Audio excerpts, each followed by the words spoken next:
চিকেনের অনেক রেসিপি তো তোমরা খেয়েছো, কিন্তু এই চিকেনের রেসিপিটা যদি একবার বানাও তাহলে কিন্তু বারবার খেতে ইচ্ছা করবে। নমস্কার বন্ধুরা, মৌহার্স রান্নারঙে আপনাদের সকলকে স্বাগত। চিকেনের রঙটা দেখে বুঝতেই পাচ্ছেন চিকেনটা কত টেস্টি হয়েছিল। চিকেনটা বানানোর জন্য আমি প্রথমেই একটা কড়ার মধ্যে দিয়ে দিলাম 1.5 চামচের মতন গোটা ধনে, আর এর সঙ্গে দেব 1 চামচ গোটা জিরে। এটাকে একটু রোস্ট করে নিতে হবে। একটু নাড়াচাড়া করতে করতে এর মধ্যে আমি দিয়ে দেবো প্রথমে তেজপাতা। আমি এখানে একটা তেজপাতাকে ছোট ছোট করে টুকরো করে এর মধ্যে দিয়ে দিলাম, আর দিলাম একটু কাজু বাদাম। আমার কাছে ভাঙা কাজু ছিল তাই দিলাম, গোটা কাজু হলে 3টে কি 4টে দিয়ে দিও। আর এর মধ্যে দিয়ে দিলাম 2টো এলাচ, আর দেবো একটা শুকনো লঙ্কা। এগুলো সবগুলোকে কিন্তু একটু ভালো করে রোস্ট করে নিতে হবে। মানে একটু যখন দেখবে ভাজতে ভাজতে বেশ সুন্দর একটা হালকা গন্ধ আসছে, তখনই কিন্তু এটাকে নামিয়ে নিও। গ্যাসের ফ্লেমটা সেই জন্য একটু মিডিয়ামে রেখো, নাহলে আবার পুড়ে গেলে কিন্তু টেস্ট একদমই ভালো আসবে না। দেখো এটা আমার হয়ে গেছে, এটাকে আমি নামিয়ে নেবো। আর নামিয়ে নিয়ে এই কড়ার মধ্যেই আমি বেশ কিছুটা কারি পাতা দিয়ে দিলাম। কারি পাতাটাকেও একটু আমি হালকাভাবে এগুলোকে সেঁকে নেবো। এইভাবে একটু কড়ার মধ্যে দিয়ে দিলেই দেখবে এটাও গুঁড়ো গুঁড়ো হয়ে আসছে, আর এটাকে নামিয়ে নিয়ে আমি গুঁড়ো করে নেবো। তার মধ্যে আমি সরষের তেল দিয়ে দিলাম, আর তেলটা গরম হতে হতে আমি চিকেনটা ম্যারিনেট করে নেব। আমি চিকেনটাকে ধুয়ে পরিষ্কার করে নিয়েছিলাম। এবার এর মধ্যে যে মশলাটা আমি গুঁড়ো করলাম সেটা আমি 2 চামচ দিয়ে দেবো। 2 চামচ মশলাটা দেওয়ার পর এর মধ্যে আমি দিয়ে দেবো একটু ভিনিগার, 1/2 চামচের মতন একটু ভিনিগার দিলাম, আর দেবো পরিমাণ মতন একটু নুন দিয়ে এটাকে ভালো করে মেখে নেব। তোমরা চাইলে এতে কিন্তু অল্প করে একটু গোলমরিচও দিতে পারো। দিয়ে এটাকে ভালো করে মেখে নিতে হবে। মেখে নিয়ে ম্যারিনেট করে রেখে দিতে হবে বেশ কিছুক্ষণের জন্য। যদি হাতে সময় না থাকে তাহলে মেখে নিয়েও রান্নাটা করে নিতে পারো, তবে চিকেন বা মাটন একটু ম্যারিনেট করলে সেটা খেতে একটু বেশি ভালো হয়। এটা মাখা হয়ে গেছে, আর অন্যদিকে আমার তেলটাও কিন্তু বেশ ভালো করে গরম হয়ে গেছে। তেলটা গরম হয়ে যাওয়ার পর এতে আমি দিয়ে দেবো পেঁয়াজ। আমি এখানে 2টো পেঁয়াজ নিয়ে নিয়েছিলাম, আর খুব মিহি করে পেঁয়াজটাকে আমি কেটে নিয়েছিলাম। গ্যাসের ফ্লেমটা কিন্তু অবশ্যই একটু বাড়িয়ে রেখো, যাতে পেঁয়াজটা একটু ভালো করে ভাজা হয়ে যায়। পেঁয়াজটা নাড়াচাড়া করে নেবো একটু। পেঁয়াজটা এইভাবে নাড়তে নাড়তে দেখবে যখন একটুখানি লাল হবে, তখন এর মধ্যে আমি অ্যাড করে দেবো টমেটো।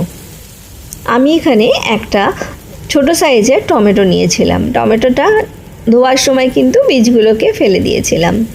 টমেটোটা দিয়ে এর মধ্যে আমি দিয়ে দেবো পরিমাণ মতো নুন, আর তার সাথে সাথে দিয়ে দিলাম একটু কারি পাতা। যেহেতু আমার চিকেনটা আজকে কারি পাতা দিয়ে বানানো, তাই এতে কারি পাতার ফ্লেভারটাই বেশি আসা দরকার, তাই জন্য আমি এতে কিন্তু আর একটু কারি পাতা অ্যাড করে দিলাম।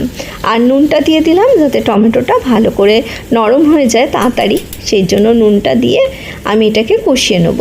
এর মধ্যে আমি দিয়ে দিলাম 1 চামচ রসুন বাটা, আর দেবো এতে 1 চামচ আদা বাটা। গ্যাসের ফ্লেমটা লোতে রেখে এটাকে ভালো করে কষিয়ে নিতে হবে। এইভাবে কষানো যখন একটু হয়ে যাবে তখন এর মধ্যে আমি দিয়ে দেবো 1/2 চামচ হলুদ গুঁড়ো। হলুদ গুঁড়োটা দিয়ে আমি আবারও একটু নাড়াচাড়া করে নেব। করে নিয়ে এর মধ্যে দিয়ে দেবো আমি 1 চামচ কাশ্মীরি লঙ্কার গুঁড়ো। কাশ্মীরি লঙ্কার গুঁড়োটা দিলে রঙটা খুব সুন্দর আসবে।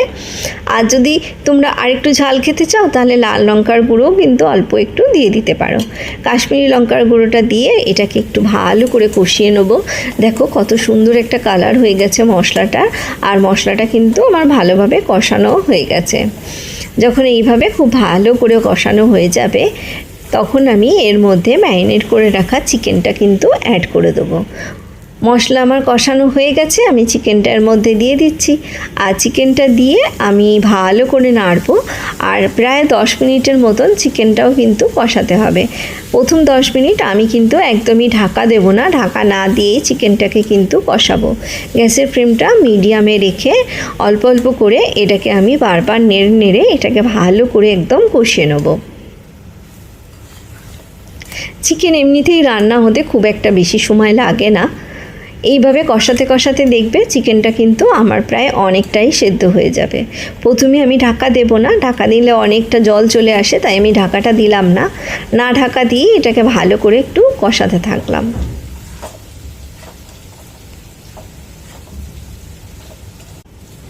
বন্ধুরা যারা আমার চ্যানেলে নতুন ভিজিট করছো তারা আমার চ্যানেলটা সাবস্ক্রাইব করে দিও, আর পুরনো বন্ধুরা যারা সবসময় আমাকে সাপোর্ট করছো তাদের জন্য রইল অনেক অনেক ভালোবাসা। চিকেনটা আমার অনেকটাই কষানো হয়ে গেছে, এবার আমি ঢাকা দিয়ে দেবো 5 মিনিটের জন্য। 5 মিনিট পরে ঢাকা খুলে নিয়েছি।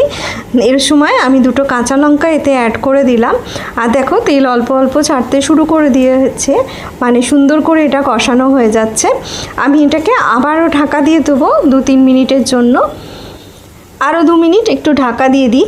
ঢাকা দেওয়ার পর খুলে নিয়েছি ঢাকাটা, দেখো সুন্দর একদম তেল ছেড়ে এসছে, মানে চিকেনটা ভালো করে একদম কষানো হয়ে গেছে।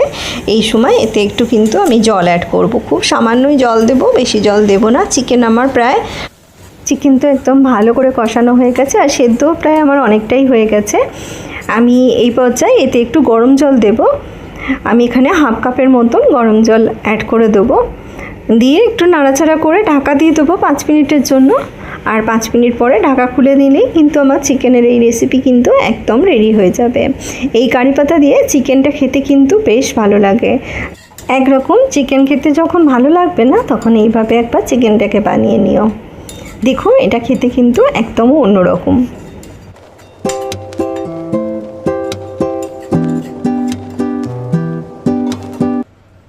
5 মিনিট পরে আমি ঢাকা খুলে নেব, আর আমার চিকেন কিন্তু একদম রেডি। আমি এই সময় মিশিয়ে দেবো যে মশলাটা আমি গুঁড়ো করেছিলাম, তার আমি 2 চামচ ম্যারিনেট করার সময় দিয়েছিলাম, আর 1 চামচ আমি রেখে দিয়েছিলাম। এই সময় সেটা মিশিয়ে দেবো। পুরোটা যদি আমি কষানোর সময় দিয়ে দিতাম তাহলে একটা সুন্দর যে গন্ধ ওঠে সেটা কিন্তু অনেকটাই কমে যেত।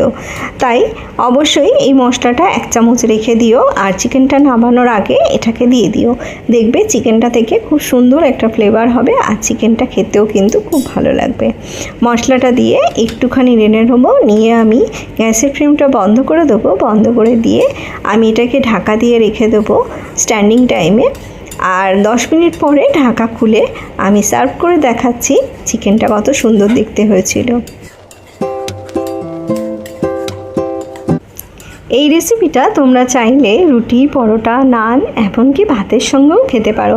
সব কিছুর সঙ্গেই কিন্তু খেতে বেশ লাগে। আশা করি আমার এই চিকেনের রেসিপি আপনাদের ভালো লেগেছে, আর যদি ভালো লেগে থাকে তাহলে কিন্তু অবশ্যই একটা লাইক করে দেবেন, আর কমেন্ট করতে একদমই ভুলবেন না। আপনাদের লাইক আর কমেন্ট আমাকে কিন্তু উৎসাহ দেবে নতুন রেসিপি বানাতে। আমি আবারও চলে আসবো এরকমই নতুন কোনো রেসিপি নিয়ে আপনাদের সামনে। আপনারা ভালো থাকবেন আর সুস্থ থাকবেন।